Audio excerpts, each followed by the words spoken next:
Welcome. In this video, I'll show you how to transfer a TikTok account to another phone. All right, if you find this video helpful, please leave a like and subscribe to the channel for more such tutorials. Now, first up, you do not need to move files or data. You simply need to download the TikTok application on the new phone.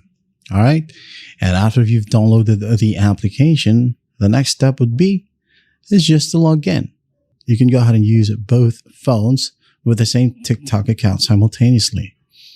Or if you want to, in the new phone, go ahead and open up the TikTok app, go to your profile right here, or go to profile and then just log in. All right. Or if you already have a new account right here, well, just go ahead over to settings and privacy, then scroll all the way down, log out or switch account. All right.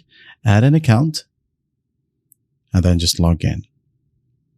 And after that, on your old phone, just go ahead and log out to that phone. And then once done, continue using TikTok on the new phone. That's basically it. You don't need to do anything crazy. Just download the app on the new phone and just log in. That's how easy it is to transfer a TikTok account to another phone. I hope this video helps and I'll see you in the next one.